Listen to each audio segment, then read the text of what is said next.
We are back. More pivotal change and more Preston Roberts of ACS Airsoft in Paducah, Kentucky. And as you've been watching this episode, you can clearly see that he has a beautiful business mind with his MBA background and his ability to run and grow a successful business. So we're going to get a little bit more in the minutia, and we're going to extract a little bit more advice from my buddy Preston here. And we're going to talk about the continuing role of leadership and how leaders balance certain things. So, Preston, I want to ask you, how do you personally strike a balance between maintaining consistency and, I don't know, things like inventory and sales and operations, but also creating an environment and a play field of creativity? I know personally from playing airsoft and you that if I go to the same field and play the same game every time, I'm not going to come back. There's got to be some things changing. So walk us through how you do that. Absolutely. So, we mentioned a little bit earlier looking at alternative industries of entertainment, because at the end of the day, that's really what this hobby is. It's just a great source of entertainment. Sure, it's, communication, team building, and friendship. There's a lot of things that you can get from it, but we're here to make sure and facilitate a good quality gameplay for those that wish to play airsoft. So what that looks like is, force on force combatants. But like you said, it can get stale. What is our objective? Why are we playing here? If I do the same thing over and over, I don't want to eat the same meal every day. What's next? How are you going to elevate this? How are you going to take it to the next level? So for us, it's, we've done night games. We've added extra elements. Weather can a lot of times play a role in that. But we've also added vehicles. We've had moments where gun trucks have been in the field. We've had role players such as juggernauts come out and be actors on the field where you can really just shoot them up, mass chaos. And then we've also added pyrotechnics. So we'll have fireworks go off up above players for airstrike simulation, and we'll have grid coordinates that will be eliminated based on that. And so it's just taking that step. Grew up watching a lot of war movies, playing a lot of video games, and so there can be a lot of influence there. But even down to like line management, crowd management, you don't want there to be a lot of downtime. You don't want there to be a lot of time for them to go, hey, I wish I was doing something else. I feel productive with my time. I want my customers to feel that escape. It's a venture on the field, and I want to pull them out of the real world for a little while and let them experience something new. So you do have to be creative. You have to be adaptive. And I think a lot of that too, we were talking about peers and mentors. Get connected with people in your industry, whatever it may be, because someone else might have some insight on that that's very, relevant to you where you're at in your business model today. It's not always a secret formula. There's not a secret sauce out there to go get and apply to copy and paste, but there can be tips and tricks, especially like what we've already learned in this episode already, that can be applied in every industry and take forward and grow from. I love that. What a great answer. And I really appreciate you emphasizing that, one, it's entertainment, so you have to constantly look to entertain, but there's that business side, that operation, the controls. And I think it's important for any business leader to hear that you want to try to eliminate downtime. You want to eliminate the possibility for complacency and either staff members or customers or whoever it is to say, I'm going to look somewhere else for the next best thing. And I think that's a really good point to drive home. And so continuing on kind of the little bit of theme of being youthful and young, and you obviously really breaking through the industry in an area that I just personally wouldn't have predicted would have supported a full-time airsoft field. You've done a great job, and I've enjoyed your services. And I think you actually made for probably our best company outing we've had yet. And everybody loved shooting up the bosses, so that was fun. That was a good thing to do for sure. Yeah, that's everyone likes that one, right? So let me tell you this. So what approach do you do in developing your young staff? And specifically, the younger the better for this answer. How do you decide what responsibilities they can take on and handle versus what you're just going to do yourself or with your manager, Shirley? How do you delegate, decide, and train? Absolutely. So before we get to, their first footstep, I like to get to know my employees, and not just in an interview setting because, you're looking for competency and professionalism and can this person represent my brand, but then I want to get to know their interests. That way I can find their best fit, because role alignment is just extraordinarily important, because if you don't have someone on the front line that wants to be a frontline employee, then they don't have that enthusiasm or that, customer service voice to make even parents feel confident or comfortable letting their kids get shot at out here. And so you need to build relationships with your employees and then find what they're best at. I think people are the best asset, in the world. I think investing in them is very important. And we all know that training can be expensive. So do it right the first time. Set up a procedure or practice. I could give you my full procedure, but this is one thing I've learned too, is not everything works for everyone. You got to find something that works for you.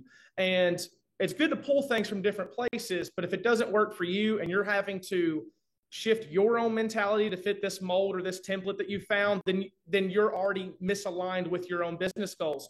So find what works in-house that is easily understood, and then start training once you've gotten that role alignment, because you want the person in the right place. There's just a lot of efficiency there. And they will be much happier, stay with you longer, perform better. Your business will grow faster. Everything you want to happen will happen when you get that match. It's easier said than done, but I like putting in the time in advance. I do get, very selective, and I want to make sure that we have good customer service reps, because all of my employees are transactional employees. I have my guys and my staff that'll sell products, but also the experience driven side. They're also right there to get feedback. If someone had a poor time, they're first to hear it. What can they then do to make that a better, do they have the power to fix it? Is there something that can be resolved in real time, or is it something that we need to come back and brainstorm on and find a solution for in the future? And I like, that would be the second part of that, is just empower them. Let them make decisions. They're going to learn and fail with you, but then teach them along the way. Don't wait 6 months for a performance review. Let them know what they did wrong, when they did it wrong, and let them know how they can do it better next time. It's not that they're, getting written up or you're in trouble. It's that just didn't work this time. Here's how I would like you to handle that situation in the future. Start, stop, go. I want you to stop doing it this way. I want you to start doing it this way. Now go and execute and learn and bring back feedback. So I like that a lot. Let me make a comment about something you've said a bunch, because you've used the word alignment probably 4 times or more in this. And that is a big buzzword for a lot of the consultation and things I do that. So we find people that are cultural fit. They're in alignment with the culture of our business. I like the phrase role alignment, because if somebody is in the wrong role, they could be a stellar employee someplace else, and you've just got them in the wrong position. Maybe they're not meant to be at the cash register, but they're better in the back doing the repairs, doing the mechanical stuff, or maybe they're the really fun guy getting the kids pumped up to run out on the field, and they don't need to be in the back room. So I think that role alignment and having people actually take an emphasis to train and hire and point towards role alignment, I think that's a pretty big nugget you just dropped that I don't want to gloss over in any. Yeah. So let me ask this question too. Let me transition to, I want to know about when you were tested. Tell me about a time when your leadership skills were tested, whether that was something just incredibly great happened and you could have either taken all the credit and been really egotistical about it, or the opposite. Something really bad happened, an injury or financial hardship. And boy, here comes the test of Preston's mettle. Give us a little insight on something that's a lot over the last year. Very socially, and some business ethics, this is where it really comes into play. Are you doing the right thing? Are you doing the right thing for your business? And is your business doing the right thing for your customers? Are you creating value for them, and are they them paying you for value in return? And is that exchange worth it? As it goes hand in hand. But for us, one of the big challenges we had, a celebrity appearance. We had a celebrity come from British. He gets millions of views online, kicking Mustang. You've seen like his headshot video, snipers all the time. But it's controversial because people think he's intentionally aiming for a headshot when in fact he's 300 feet away. And as you know, with airsoft, these things aren't that accurate. The BB's going to fly all over, go every which way. And it's YouTube. You can put a little hit marker wherever you want on the screen. It's eye-catchy. So he knows his demographic, and he knows that clickbait audience, and they're going to watch, and they're going to get sucked into that. But on the opposite side of that, there was some toxicity going on in the comments and review sections of our business for inviting him out. And that was people just judging, a book by its cover, not knowing the true character. His name's James. He stayed with us at our house. Phenomenal dude. Very transparent about his content. But we got a lot of flack for that. And I think at that point we had to stand our ground, because at that point I had to then judge James for his true character. And were we doing the right thing, setting the right example? Was this sending the right message to our industry? Are we going to allow, someone that was being accused of intentionally trying to inflict pain, though that wasn't the case? And then what do you do with that information, and how do you respond publicly? A lot of life lessons learned there. So